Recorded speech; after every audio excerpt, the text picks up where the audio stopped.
let's talk about wide receivers that you should start or sit heading into week 13. The good news is no teams on bye, all right? So we'll have all 32 teams in play, 16 matchups in total, starting with Turkey Day. Happy Thanksgiving to you and your family. Hopefully you have a chance to relax with your friends and family and, kind of take a load off and enjoy the holiday and get a little refreshed, have a little pumpkin pie. What is the best Thanksgiving dessert, by the way? Let me know in the comments. Is it pumpkin pie? I think it's pumpkin pie, but maybe you disagree. Let's start off with Bears at Lions. This is one of 3 Thanksgiving Day games.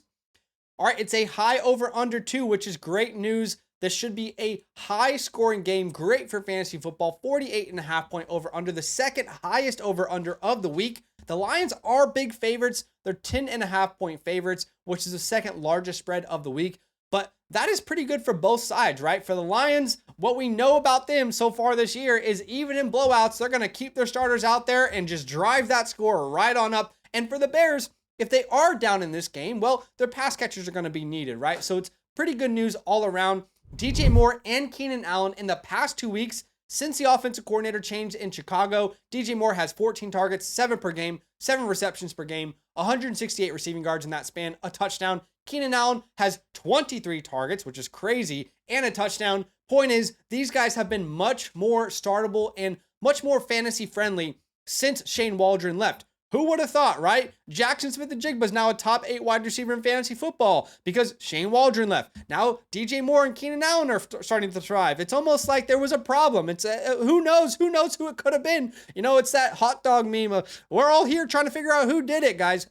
But anyway, DJ Moore is definitely going to be a must start for me. The Lions are a top 12 matchup in fantasy football. They have improved recently, but DJ Moore is going to be needed all day long. And I also think you can start Keenan Allen, right, coming off 2 really, really good games, specifically this last game with 9 catches, 86 yards, and a touchdown. I'd love to tell you to start Rome Odunze, by the way. He has 10 targets in back-to-back games, so you can play him. But for whatever reason, he and Caleb have just not figured it out, man. They have not clicked just yet, and Keenan Allen clearly is not going away. So I wouldn't really chase Rome Odunze unless you're in very deep formats. On the opposite side of the ball, of course, you're going to start Amon-Ra St. Brown. It's not an ideal matchup versus the Bears. The Bears are a very tough defense to face for your wide receivers, but you're never going to sit a superstar like Amon-Ra. And as far as Jameson Williams goes, man, he's been pretty consistent. Hey, I know he had that little stretch with the suspension and, there's so many off-field issues, but he has been pretty good for fantasy football. We're going to label him a spot start. If you're out there and you're in a start 9 league, a 12-team league, then he's probably going into your lineups. But you guys out there in smaller formats, your 8-team leagues with start 7 type of lineups, you probably have a better option. It all comes down to what sort of options you have on the table. But as we know, Thanksgiving, nothing's off the table.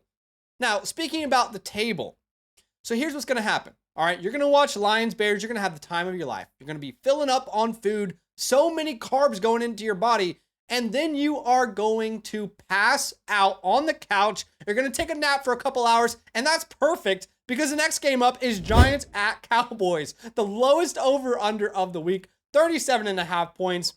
This is the perfect game to take a little nap through on Thanksgiving Day, so it's perfect. It's the background noise, it's your white noise, and unless you got a guy playing, you're probably not interested in watching it anyway. But here's the deal with these wide receivers. Malik Neighbors, I am going to label a must start. So, we saw Malik Neighbors have a little interview after the game, and they said, what was going on with the offense, basically? And Malik Neighbors replied and said, well, I didn't get a target until the game was 30-0.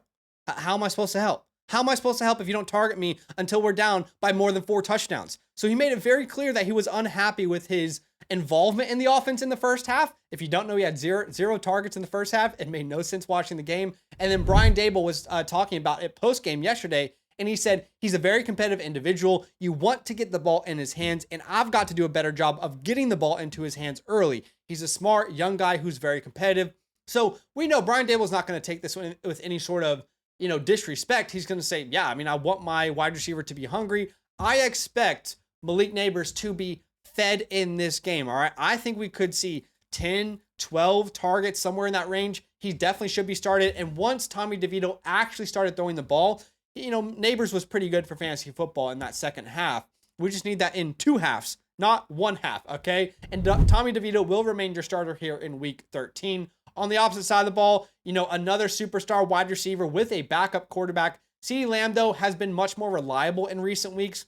He's had 16 or more PPR fantasy points in back-to-back weeks, 12 targets or more in back-to-back weeks. So he is a reliable name, a top 10 play for me. Now, something to note, Jake Ferguson is still a DNP at practice with that concussion. There's a very good chance he misses, which is good for CeeDee Lamb. But Brandon Cooks could come back. He's a limited participant in practice. To be honest, I don't think Brandon Cooks hurts CeeDee Lamb. If anything, it gives the defense another player to worry about as a deep threat, right? So I actually think that's maybe even a good thing for CeeDee Lamb. But we'll start both these wide receivers and we'll call it a day in this matchup, all right?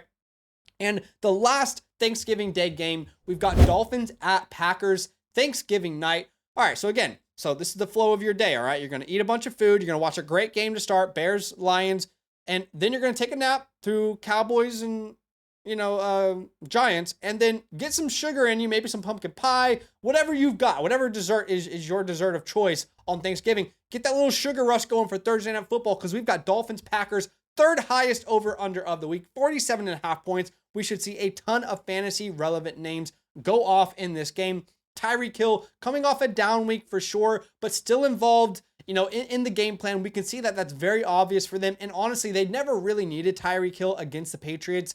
They had that game in hand early on, and they just didn't really need to force feed him. Versus the Packers, I think that's going to be different. I think it'll be a much more competitive game. And for Jalen Waddle's sake, thank God, right? I mean, what have we been saying on this channel for like 7, 8, 9 weeks in a row? Well, Jalen Waddle could go off for 25 plus points on any week. Jalen Waddle could have 100 yards in any single game. And everyone's like, these guys are dumb. These guys don't know what they're talking. Well, there you go. All right, that's the Jalen Waddle you drafted. Unfortunately, he only shows up. He's like the groundhog. He only shows up, once a year. That's what it feels like this year. But, the reality is, he's still going to be inconsistent. He's still going to have up and down games. You can put him in there. We know he has such a high ceiling, but we know the floor exists, and the floor is putting you into the ground. All right, that's just the reality of the situation. So you have to make that decision each and every week. It's technically not a good matchup, but when you have quarterbacks like Tua and Jordan Love, you don't really worry about the matchup so much. On the opposite side of the ball, we are going to label Jayden Reed a must start. Now, I was fully prepared to label him a spot start, depending on your situation, but here's what changed. What changed is Romeo Doubs is not going to play in this game. That hasn't been reported officially, but I'm predicting Romeo Doubs won't play in this game. He got a concussion. It's very rare. I can't think of a time this year someone's had a concussion, been ruled out of a game, and then played the next week. So I don't think Romeo Doubs will play. And that means part of this target share will open up for a name like Jayden Reed. And they're going to need him against the Dolphins for sure. And him playing in the slot worries me less because this defense is pretty tough. This is a tough matchup. This is actually the fourth most difficult matchup for wide receivers in fantasy football. But that's because of the guys who play outside. In the slot, Jayden Reed might have a little bit more success. I don't really want to play around with Watson or Wicks. But look, without Dobbs, those guys will play more on the outside. If you want to take a shot on it, sure, it might be a better DFS bet than anything else. All right. Moving on from Thanksgiving Day, let's talk about Black Friday. We've got a Black Friday game here. Raiders at Chiefs. It's a 42.5 point over under. And the Chiefs are favored by about 2 touchdowns. All right. They are huge favorites. The Raiders are the biggest underdogs this entire week. And it makes sense, I guess. Gardner Minshew was diagnosed with a broken collarbone. He's not going to play for the rest of the year. Aiden O'Connell, he is designated to return, from the IR. But will he play this week? We don't really know. Does that mean it's going to be Desmond Ridder? I mean, it's a nightmare. If you own Jacoby Myers, this is worst case scenario. You can say a lot of things about Gardner Minshew, but he can support a fantasy wide receiver. We don't know that about Aiden O'Connell that much. We don't know that about Desmond Ridder. In fact, we know Desmond Ridder has not most of his career. So Jacoby Myers has a great schedule after the Chiefs, but now he kind of gets in this category of a spot start each and every week, depending on your options. He's been a must start for a long time for me, but now it really does depend on your options. My wide receiver 31 on the week. And the Chiefs are, starting to become an easier matchup, but I still wouldn't target that defense. Speaking of the Chiefs, DeAndre Hopkins is going to be a spot start for me. I really don't like the way that they're deploying this offense for the wide receivers. I'll be honest, guys. Like, outside of Travis Kelce, everything is so inconsistent. We saw DeAndre Hopkins 2 weeks ago have 4 targets, played under 50% of the snaps. This week, he plays under 50% of the snaps, but he has a touchdown. Xavier Worthy is starting to find some life. They're targeting him. He's about as, mid as he can be right now. And unless you get a touchdown, you don't want to start Xavier Worthy. So, and now we've got, a name like Noah Gray getting into the end zone in back-to-back weeks. 2 touchdowns in back-to-back weeks. I mean, this is just, it's not good. It's a nightmare. And when you look at the Raiders, you really beat this team on the ground. You don't really beat them through the air. Most teams are rushing the ball a lot against them. They're actually one of the worst matchups in fantasy football for your wide receiver. So proceed with caution is all I'll say. Proceed with caution. D-Hop can get to the end zone. Xavier Worthy can catch a long touchdown pass, but there is a lot of risk with those names. Let's go ahead and move over to Sunday. We've got the 1 p.m. Eastern Standard Time slate of games here. Chargers at Falcons. 46.5 point over under. The Chargers are favored, but it's a very close spread. Ladd McConkey is going to be a must start for me this week. He was a must start last week, and I think that worked out pretty well. He ended up with almost 15 PPR points, over 83 receiving yards. Now, we're going to start him in another good matchup. The Falcons are the second best matchup for your wide receiver. This should be a competitive game, a healthy over-under. I think Ladd McConkey should smash again this week. As far as Quentin Johnston goes, look, the guy is coming off a goose egg. He had so many opportunities to make an impact on that game on Monday Night Football, and he didn't. He had so many drops. The reality is Quentin Johnston is a touchdown or bust player. He is the Ramondre Stevenson of wide receivers in fantasy football this year. He really is. In games with a touchdown, almost 16 PPR points. In games without a touchdown, under 4 PPR points. So, do you want to play that game? That doesn't sound fun to me, but it is a good matchup, so you decide for yourself. Now, on the opposite side of the ball, Drake London and Darnell Mooney are going straight into my lineups. Smash starts this week. They're going to be needed against the Chargers. The Chargers are going to be a competitive team each and every week, and those guys have been so good for fantasy football. I mean, both have pretty much smashed each and every week, getting into the end zone, getting high amounts of targets and yardage. We're going to continue to play these guys. Moving on to an AFC North battle. Honestly, the Bengals need to win this game. I think that's a very good sign for Jamar Chase and T. Higgins. I'm going to be starting both of these guys with a ton of confidence. Jamar Chase, my wide receiver 1 this week. T. Higgins, also a top 12 player in my rankings. The problem for T. Higgins isn't football. The problem is staying healthy. But if he plays, you can rely on him. He's been so freaking good at playing football for fantasy football. I mean, as long as he's healthy, he's been absolutely fantastic. We're going to continue to ride him in a difficult matchup. On the opposite side of the ball, George Pickens, of course he's in play. This is a great matchup. George Pickens should smash for fantasy football. My wide receiver 10 this week. He's been so good with Russell Wilson. The moon ball is there. The red zone action is there. He's getting touchdowns. He's getting a high amount of yardage. And I think this could be a back and forth game. They're going to need George Pickens. It's a 46.5 point over under. It's a close spread. We should see. I'm expecting a lot of fantasy points for wide receivers in this game. I definitely want to target this game, both in DFS formats and in traditional redraft leagues. Moving on, we've got the AFC South. Texans, Jags, 43.5 point over under. The Texans are favored by, 5.5 points, which makes a lot of sense. Nico Collins, you're going to put him straight into your lineup. We know how good he can be for fantasy football. He should have had like a 32-point day, but that touchdown got called back because an illegal shift by Joe Mixon. So he should have had an even bigger day. But Tank Dell is a spot start. It's a good matchup for him. But let's be honest, you haven't been excited about Tank Dell since week 9, and that's because Nico Collins was not there. But Tank Dell could have a touchdown any week. We know how good him and CJ Stroud's synergy is.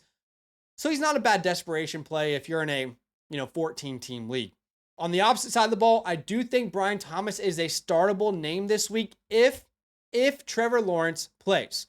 Trevor Lawrence is practicing Monday, which is great to see. Let's see if he can kind of get a couple limited practices in, maybe a full participation at the end of the week. And if he does, I definitely think you can start Brian Thomas. All we're missing is quarterback play. We know how elite this guy was. He was a top 10 wide receiver before Trevor Lawrence went down with that injury. So you're definitely going to play him if his quarterback is healthy in a game where they're going to need to throw the ball.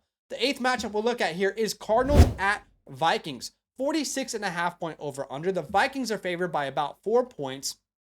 Look, I know it's been up and down with Marvin Harrison Jr. I think that's just going to be the nature of his game this year. He and Kyler Murray are on the same page sometimes. They're not on other times. It's a bit strange, to be honest with you. He is still getting targeted in the end zone, which is great to see. And this is a great matchup for fantasy football. This is a top 5 matchup for wide receivers. So Marvin, if you think about game script, the Vikings are going to be able to score points. Marvin's going to be very needed. It's a great matchup. Everything is in place for him to have one of his boom weeks. He's a top 20 wide receiver for me in week 13. And on the opposite side of the ball, of course, you're going to start Justin Jefferson. It has been disappointing. Like 4.7 points.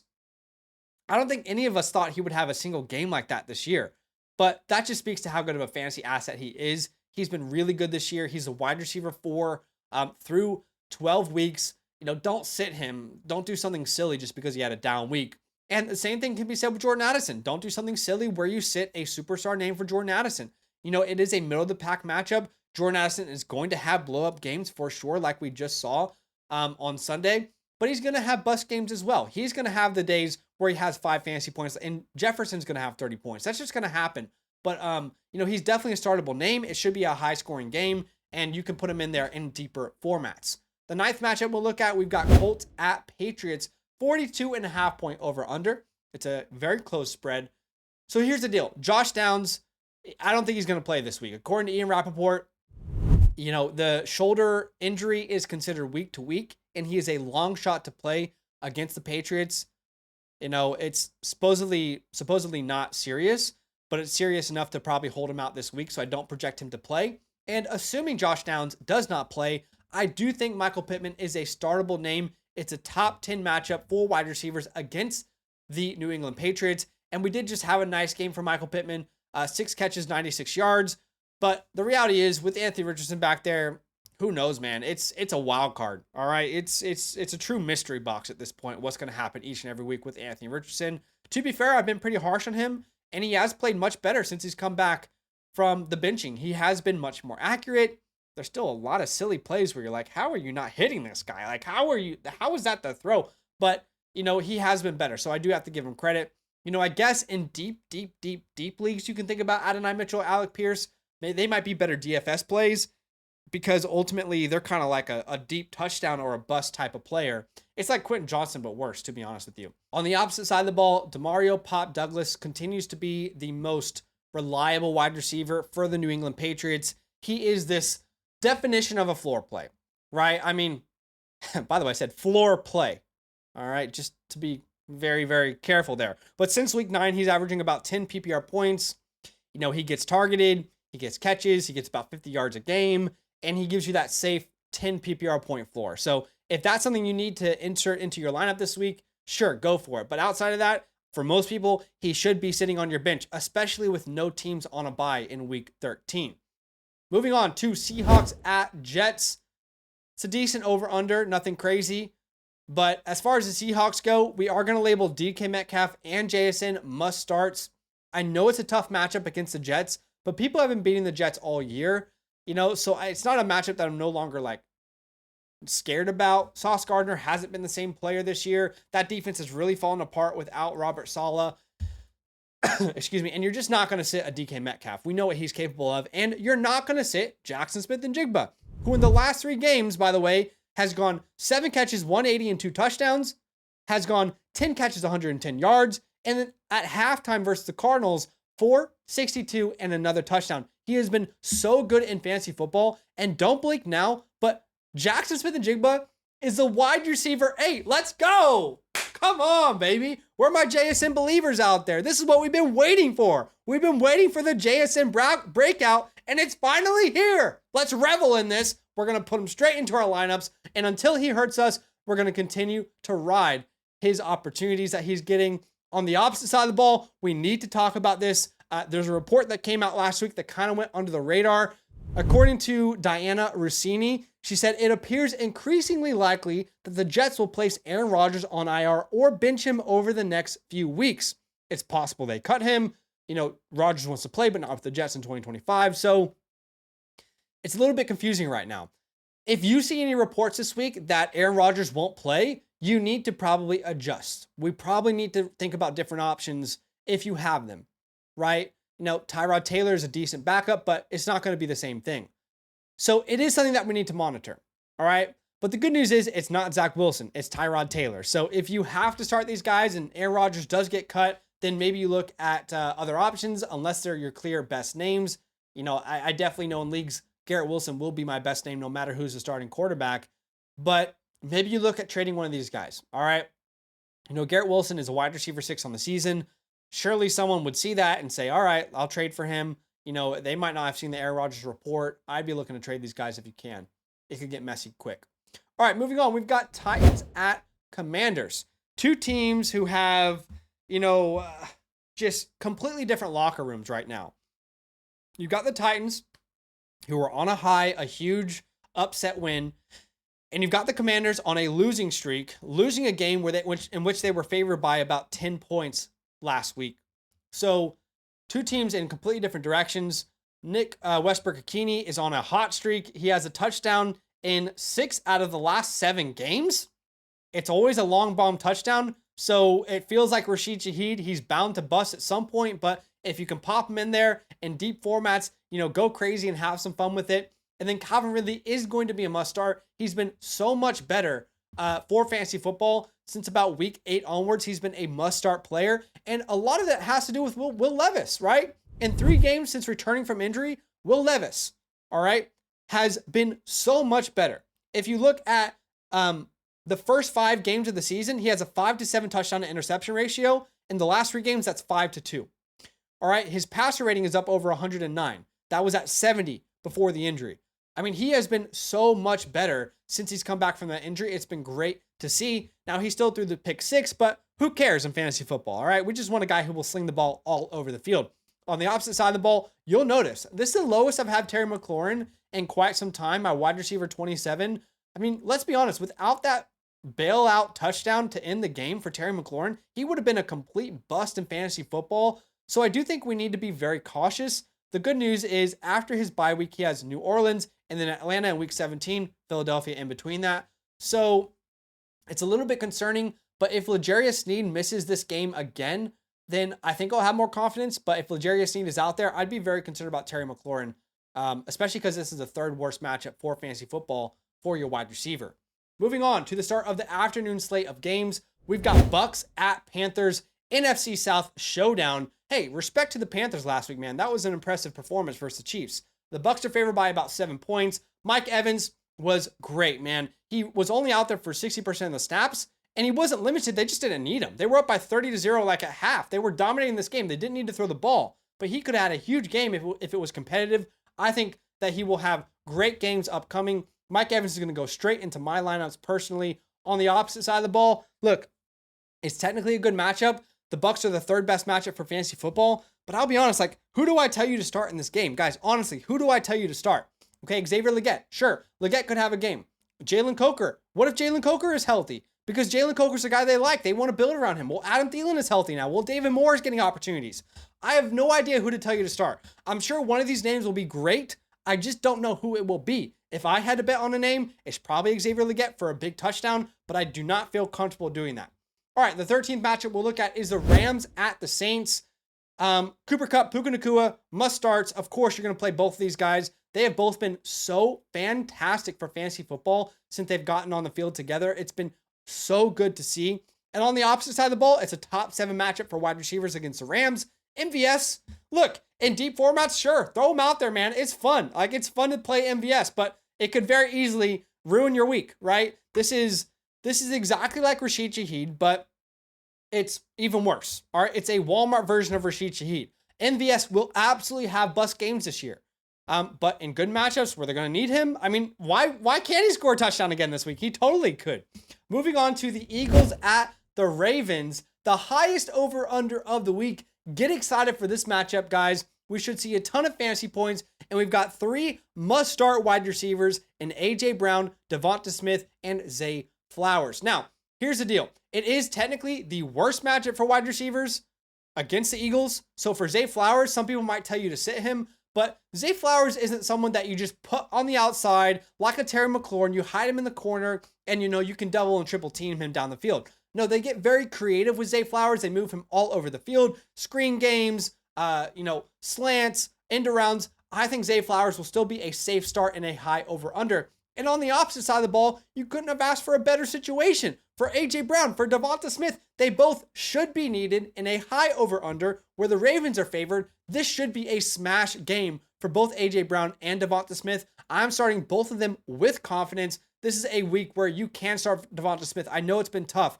but I think this week he does have a chance to go off. He might be a start of the week. We'll find out. Let's move on to Sunday Night Football. 49ers at Bills. The 49ers in a must-win game. They've got to win this game. Unfortunately, they are about a touchdown underdogs, 6.5 points. Here's the good news. According to Nick over on Twitter, he works for The Athletic, I believe. Brock Purdy did some light throwing today without issue, according to Kyle Shanahan, and then he'll rest tomorrow when you guys are watching this video, and then we'll see how the week goes on. So ideally, what you want to see is a limited participation here soon, and then a report towards the end of the week that they plan to play him. If we see Brock Purdy out there, and I expect him to play, then Juwan Jennings is a must start. He's got to be in your lineups. He's been so good for fantasy football when we have seen Brock Purdy on the field. With Brock Purdy on the field, averaging 11 targets per game, well over 18 PPR points since the bye week, that is. So Juwan Jennings will be a must start for me in a game where they're going to need to throw the ball against the Buffalo Bills for most of the game. Deebo Samuel, this is the first week I'm willing to admit defeat, all right? Look, I don't have much Deebo Samuel in my leagues, but we've been saying, look, the guy can go off at any given week. And remember, we've been saying that about Jalen Waddle most of the year, and it was true. So this could be the game. This could be the game Deebo Samuel goes off. But I think you can now, legitimately start looking at other options if you have them. He's been so bad. He looks washed. I don't want him to be, but he looks washed. The injuries are catching up to him, I think. And, it's just been so inconsistent. He's had, in his last 5 games, 3 busts. 3 games under 7 PPR points. So I still think you can put him out there, but you can consider other options. On the opposite side of the ball, Khalil Shakir, one of the most consistent wide receivers in fantasy football this year. He's only had 1 game this entire season under 10 PPR points. He absolutely is a great floor play with some fun upside. He's a must start. Keon Coleman, look, he's a spot start. It's not a good matchup. The 49ers are the second worst matchup for your fantasy wide receiver. You can put him out there, but have very low expectations. And even if Keon Coleman misses this game, I don't want to play Amari Cooper or Curtis Samuel. I just don't think you can rely on those guys right now. Finishing off with Monday Night Football, we've got Browns, Broncos, the second lowest over-under of the week. I mean, we couldn't have put any other game on Monday Night Football, really, guys. But here's the good news. You got 2 quarterbacks that are slanging that ball all over the field. Courtland Sutton, a must start. He's been a must start multiple weeks for me now. Pretty much since week 9 onwards, he's been a must start for us, and he's been on fire. A top 10 wide receiver in fantasy football so far. The Browns are a top 10 matchup for your fantasy wide receiver, so we're definitely going to play him. And on the opposite side of the ball, look, Cedric Tillman's in concussion protocol, so it really opens up things for your Jerry Jeudy's and your Elijah Moores. I do think Jerry Jeudy is a must start regardless of the matchup. It is a tough matchup, but with the nature of this team, them just letting Jameis Winston throw the ball all over the field, I do think you can play Jerry Jeudy. I'd be a little more cautious with Elijah Moore. It's a decent over-under, but, it depends on your options with Elijah. But I appreciate you guys watching this video. Do me a favor, hit that like button, show some love. Subscribe if you like the content. Last thing I'll say is if you have a tough decision this week, check out the pinned comment down below where you can ask me a start-sit question or a trade question through our website at any moment. And if you don't have an account over there yet, you can create a free account when you use our promo code LAND, L-A-N-D, at sign up. And when you sign up for that free account, you'll get the expert consensus rankings, the My Team Analyzer, and the trade calculator for free as a thank you. I appreciate you for watching the video. The running back video is already out on the channel, so go check that out. And let's go get a win this week. Happy Thanksgiving. Now that those idiots are done talking, who needs some rankings? Hell yeah, I need some rankings. Then use promo code LAND, L-A-N-D, for 30% off any membership at flockfantasy.com. Oh.